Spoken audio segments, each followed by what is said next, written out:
kung mahilig ka maglipat ng muho. Para sa iyo ang bidyong ito.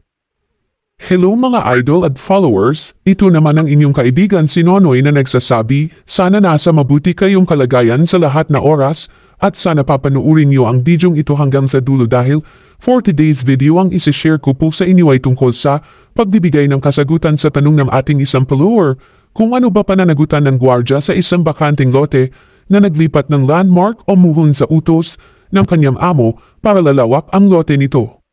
Ayon po sa Article 113 ng Revised Penal Code, ang sinumang maglipat ng muhon o landmark ay maaaring makukulong ng 30 days at magmumulta ng 20,000 pesos kapag napapatunayan.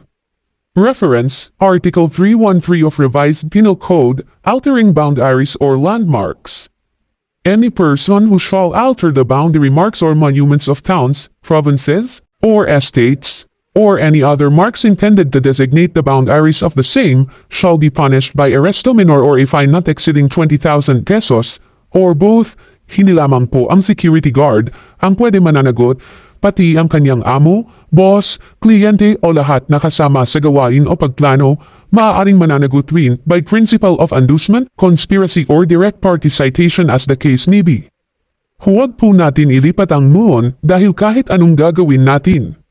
Hindi madedaya ang land survey na ginawa ng geodetic engineer.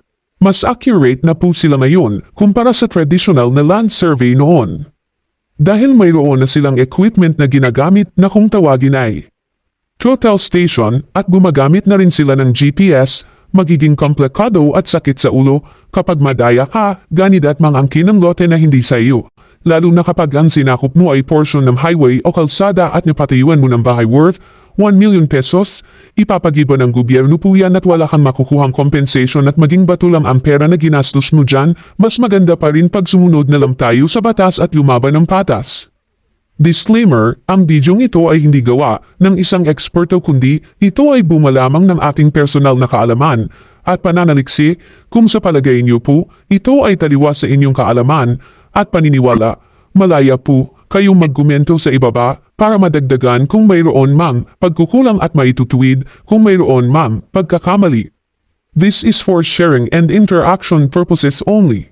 Kung kayo po ay bago pa lamang sa aking profile, page o channel, kung maaari lang po sana, huwag kalimutang mag-like, follow, share, subscribe, at pindutin ang notification bell para kayo ay ma-notify at updated sa aking mga bagong video. Ito ang inyong lingkod, si Nonoy, na nagsasabi, maraming salamat po.